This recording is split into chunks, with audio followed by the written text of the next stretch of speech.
Back with more common knowledge here on the channel where we're looking at Pauper legal cards and telling you if any of these are worth anything or where you could play them.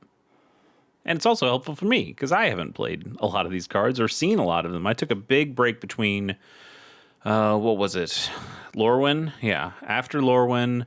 And then I got in like around Lord of the Rings because I had a friend say that they really liked Lord of the Rings and wanted to play Magic. So they got me back in, and now I'm playing a heck of a lot of Magic and realizing there are all these formats that weren't around when I was playing before. And it's really cool. All right, let's talk about Foundry Helix, our first card, which is, is this our first multicolored? No. We've definitely had multicolored cards, gold cards before, but let's talk about Foundry Helix. How about that? It's 1 red and a white. That's Boros mana for an instant, and it says, as an additional cost to cast the spell, sack a permanent. Foundry Helix deals 4 damage to any target, and if the sacrificed permanent was an artifact, you gain 4 life. So we're doing a couple of things here. I mean, this is a Modern Horizons 2 card, so it's aping on some ideas from Magic's past. It's a little bit like a Lightning Helix, which is an instant that deals 3 damage and you gain 3 life, which itself was kind of a throwback to Alpha in that it's like a lightning bolt and a healing salve in one. So you just kind of put those 2 spells together into a single card. You put their mana costs together into a single card, and now we're riffing on a riff. And like what happens when you make a copy of a copy, it gets a little worse each time, you know? I think that's kind of what we've got here with Foundry Helix. It's interesting. You'd have to have a very specific kind of deck for it, that it uses artifacts, which there certainly are in Pauper. There were even Boros artifacts in Pauper. You get a lot of synthesizer decks. Forgot the name of it, the first name of it, but the experimental synthesizer decks that you'll find in Pauper, and those are always red because that's what the synthesizer is. But you'll find that a lot of them play into Boros because you want to be able to use something like Core Skyfisher and Glinthawk to bounce those back to your hand, so then you can play them again and you can get the value out of the synthesizer. And this would be another way of getting a little bit of value out of the synthesizer while also getting some burn and some life gain. These are all really nice things. It costs 3 mana though.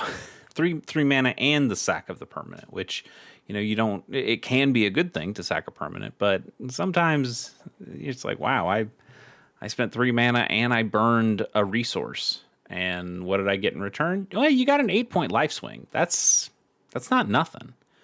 But it's a little narrow. It's a little specific in that you need to have a lot of these things line up to work. It takes a decent amount of setup to have 2 colors of mana ready and an artifact to sacrifice. And if you don't have an artifact to sacrifice, then you're not getting the full value of the spell. And if you're not getting the full value of the spell, you're really in the hole. It doesn't feel good. So it's got a decent amount of upside if you make it all work, but you have to make it all work or it's pretty downside. And I think the downside kind of takes over here. So I'll give it like a 3.7. I think there are, you could put this in a deck, build around it, and show me a list, and I'd go, yeah, I see the value of this card. But I think more often than not, you're going to be able to just find better options than this. But it's almost playable. Omen is our next card from Portal. Love a good Portal card. It's 1 and a blue for a sorcery. You look at the top 3 cards of your library, put them back in any order, and you can shuffle, and then you draw a card. This is this is just is this a ponder, or is this a? Let me make sure. I always forget. I think this is a ponder. Look at the top 3. put them back in any order, shuffle, draw a card. So this is just a ponder that costs an extra.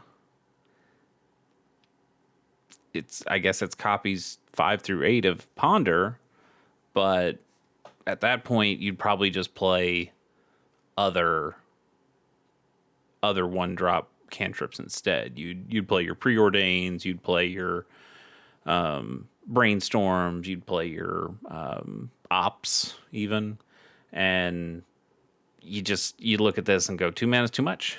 It has to be 1. It has to be 1 if you're going to play a card like this. And so art's really cool though. You know, he's definitely staring at that orb, pondering. He's pondering that orb because it's a ponder. I haven't given this something yet. It's ponder is great. If you asked me to rate ponder, we'd be having a different conversation. This just being ponder, but a mana worse, actually brings the score down a lot.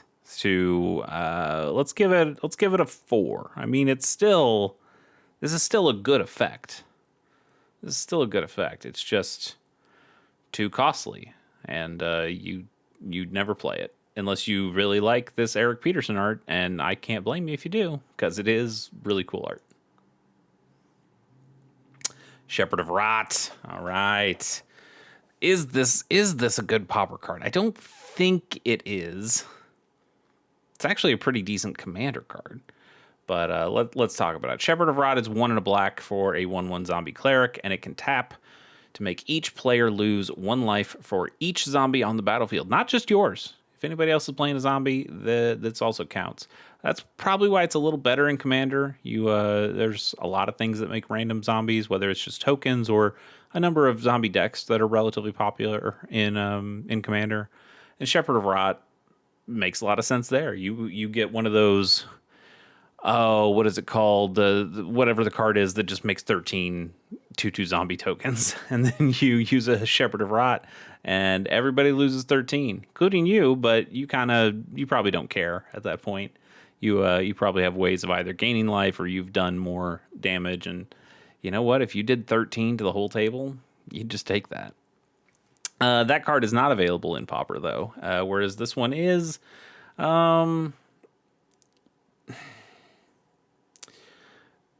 There are specific zombies that are good in Pauper. I don't think there are enough that are at a critical mass to get you to play a zombie typal or a zombie tribal kind of deck in Pauper, though. And that obviously takes a lot of this card's value out of the equation. If they made a lot more zombie cards that were really Pauper playable, this could have a home, but I don't think we're in that metagame right now. Maybe we were at one point, and then a lot of zombie cards got played out or pushed out of the meta because just better cards came in. So it's going to take better zombie cards coming in to bring this thing back to relevance, and we're not there yet. Could be. We gotta go back to Innistrad again or something to get more decent zombies. So until then, let's just give this a. I'm gonna give this a 4.1 and put a little asterisk next to it that it could get a lot better. But for now, at this point, in October of 2025. I think a 4.1 is probably even a better score than it deserves.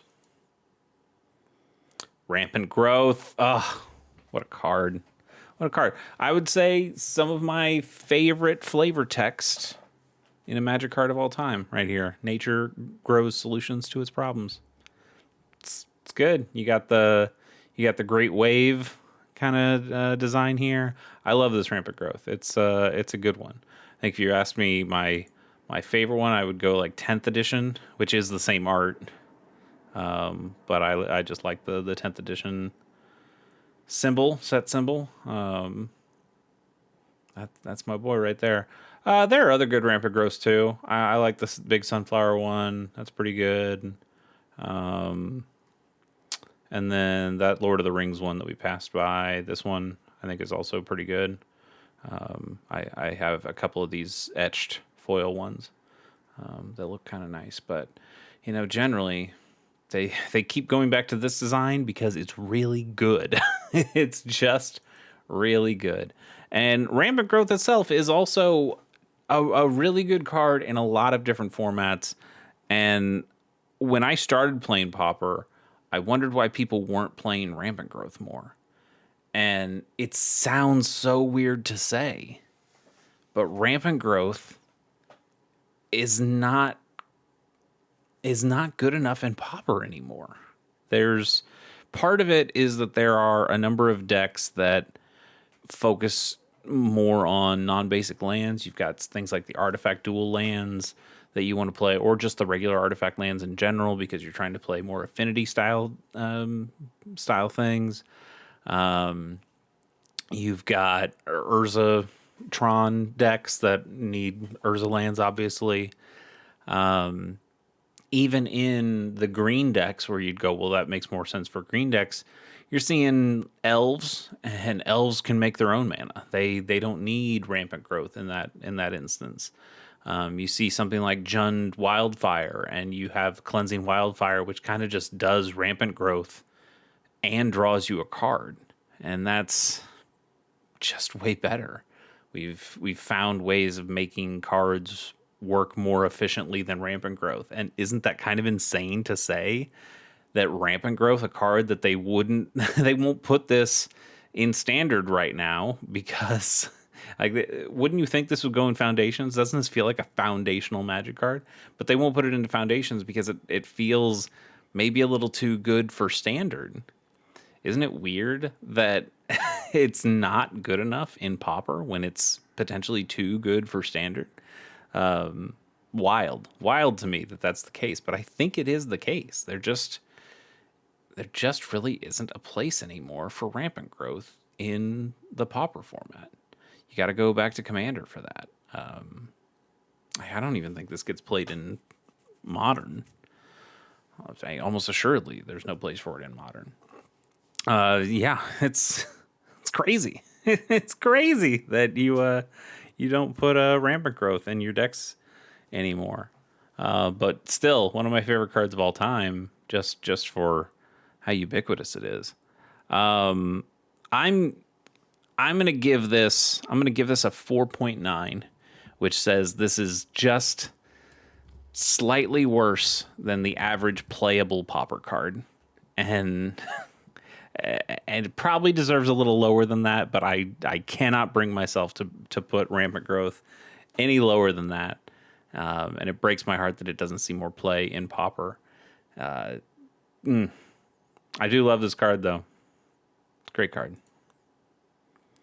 Goliath Beetle, not as good of a card. It's 2 and a green for a 3/1 insect with trample, and that's all it does. Let's see the flavor text on this one. The balance of nature dictates that one day humans will be stepped on by bugs. Yeah, this is worse in every way than Rampant Growth, isn't it? 3 mana for 3/1 trample, especially in green. In green, come on, man, you're in green. Your cards can be better than that. Have more toughness than 3/1. Jeez, no, my friends, you should stay far away from Goliath Beetle. The best thing about this card is probably that it's an insect, and even that doesn't really translate to Pauper. Just pretty disappointing altogether. So we'll give this a 1.3. It's stat line reversed. Yeah, let's move on. Let's get out of here. To Benoloshed Lancer. Ooh, okay. Got a knight going on here. It's 2 and a white for a 2/2 human knight. It's also got Kicker for 2 and a white, so you can pay its mana cost again when you cast it. And if you did, this creature, if this creature was kicked, it enters with 2+1/+1 counters on it. It has first strike. So it's a 2/2 for 3 or it's a 4/4 with first strike for 6, and both of those are bad. Both of those are pretty bad. Same art from Invasion, but it has a much nicer frame, obviously. I like Knights. I like Knights a lot. I think Knights are just on the cusp of having a real deck in Pauper. This is not a card that helps them get there. This is not a card that goes into your Pauper Knights deck. It's not even one that you're considering for your Pauper Knights deck. It's not good. It's not good. Let's just give it a 2. Let's give it a 2 and move on. It's not really worth talking about. Tainted Strike as a single black mana for an instant. It says target creature gets +1/+0 and gains infect until end of turn. You see, this is $2, and it's not $2 because of Pauper. It's $2 because of Commander. Like, imagine, just slapping this on your giant 2020, whatever the hell you have out there. And, oh, by the way, it's a 21/21 with infect. Will just kill you, I guess. just take out a whole player. No big deal. I'm sure it could work in Pauper. There's plenty of green stompy decks that play just enough black sources through Bajuka Bogs or Prophetic Prisms or something like that they could make a black mana in a pinch. And you could play this and knock out your opponent in a single turn. It's an instant, so you can just do some kind of alpha strike, and if for some reason they're not blocking your 10 power creature, then or your 9 power creature, sorry, then you can just slap this on and give it +1/+0 and infect, and give them 10 infect counters or 10 poison counters in one go. The situations where that happens is going to be pretty rare, and that makes a card like this that has situational use in something like Commander way too situational for Pauper.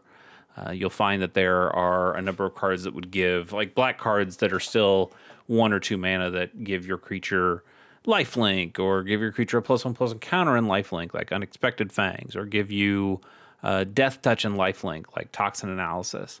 And those cards have more uses in that they are, boosting your creature in some way that can be offensive and or defensive. And I guess this could be too. You could play this on a creature and block with it, and really weaken an opponent's creature if you needed to. But even though this could win the game for you, the opportunities for it to win the game for you are few and far between, and therefore it just doesn't show up. And also, Pauper doesn't really have. It can. You can get to a point where you can make giant creatures in Pauper. I'm not saying that there's no format for that. I have a deck that brings out 8/8s very consistently, and it could work there. But it's too much work for too narrow a purpose, and you just don't get those. You don't get as prevalent of crazy moments like you do in Commander, where this card makes a lot more sense.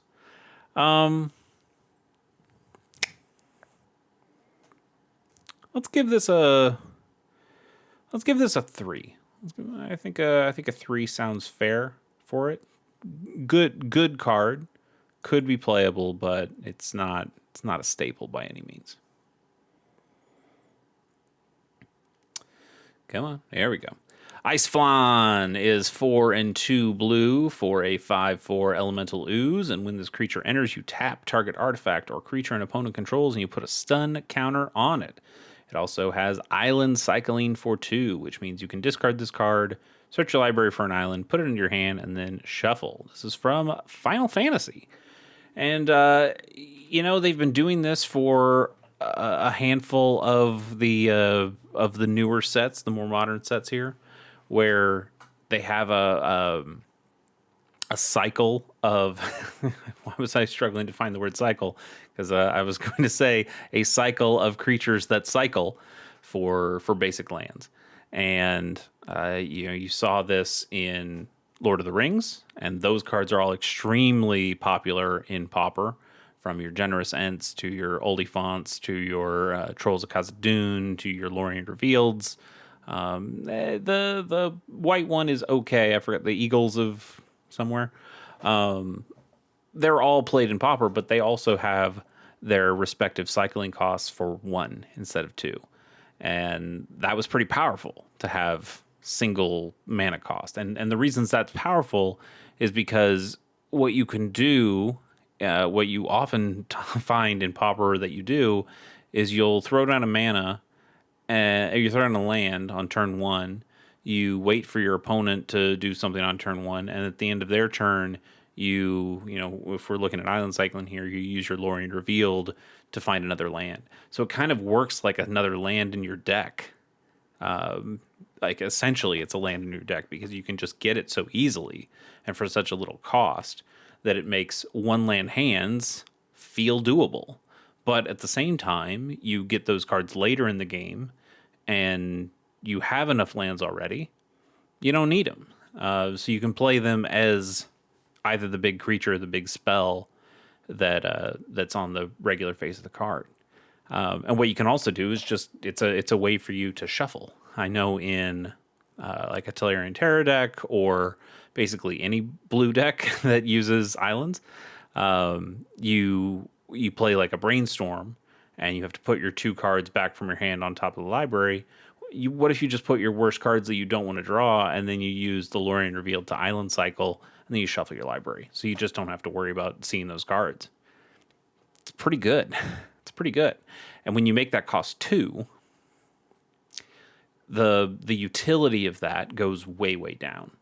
And that's basically what's happened to all of these cards since. Any ones that have cycling for 2, they just don't see play because it costs too much. It has to be like a really good creature or a really good spell that if you didn't use the cycling, it would still be very useful in your deck. And the problem is they don't make the creatures or the spells that good because they want to say, well, you also have the utility of using this for the cycling ability.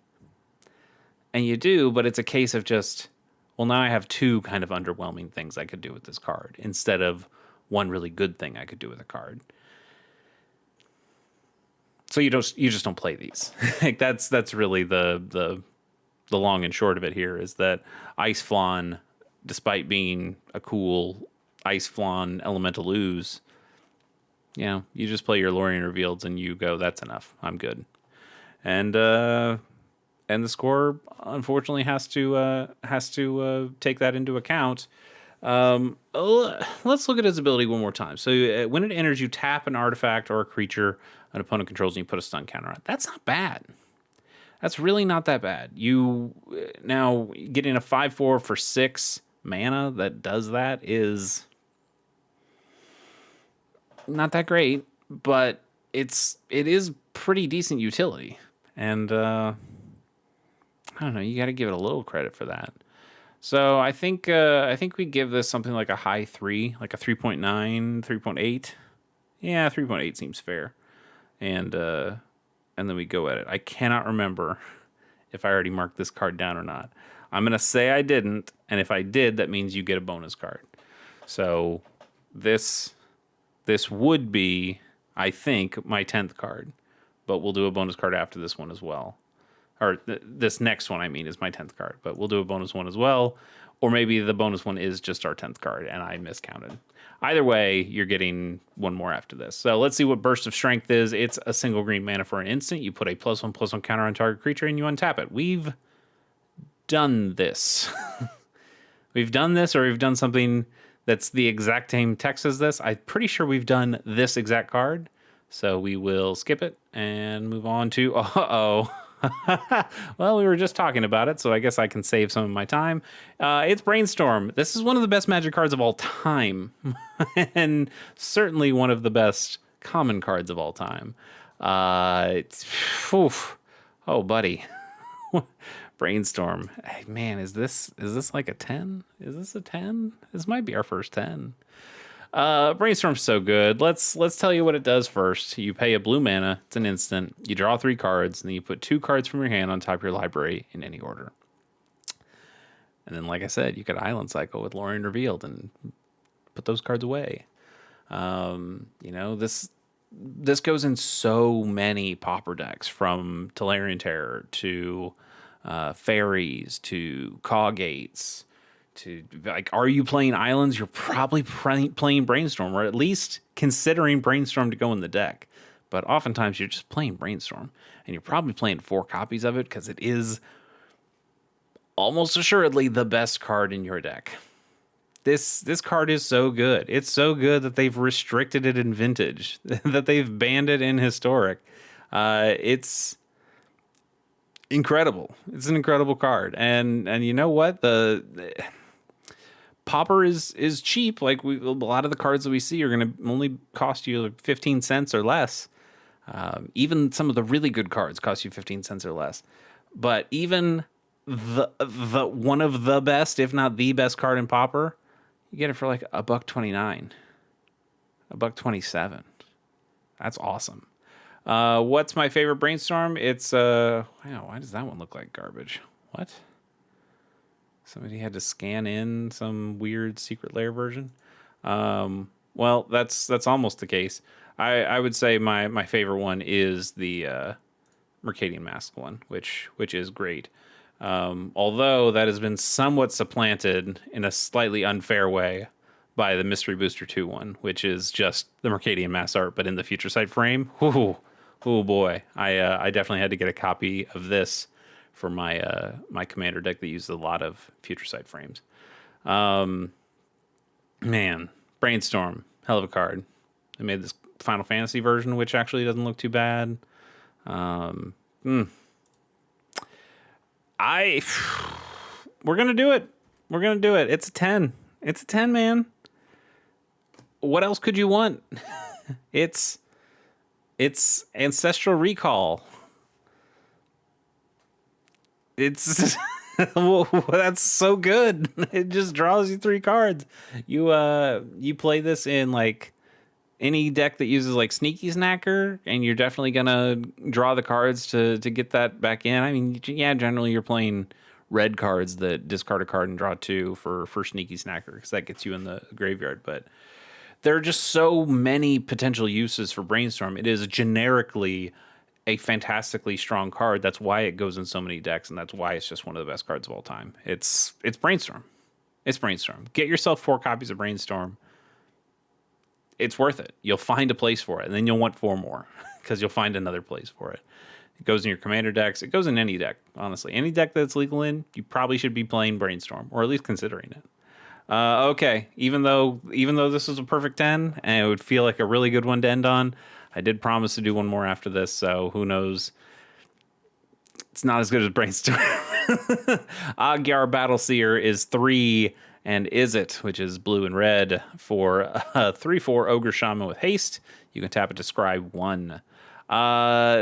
This is a creature that I put into...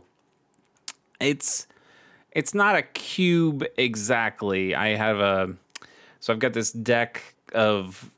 I've got like a single... It's like a single deck, but two people play the same deck, and you draw the cards from the shared deck, and you can play your card. It's kind of like if you've watched Pleasant Kenobi, and you've seen his party box idea. It's kind of like Party Box, basically, but 2 players playing a normal game of Magic rather than 4 players playing a commander style game of Magic.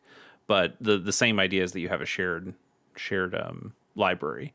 And the reason that a card like this goes in is because the ability to scry is really powerful in a format like that, where you can take a look and see what your opponent's about to draw, or see that they're about to draw something really cool, and you go, well, you can't have that. I'm going to put that on the bottom of the library. This card isn't very good anywhere else, but it's kind of cool in that format that I have, and I like it there. So I like this card, but I would certainly never play it in a Pauper deck. It's 3/4 with haste is okay, not for 5 mana, and being able to tap to scry one is interesting. But I mean, I guess you get to scry the turn it comes into play. That's cool.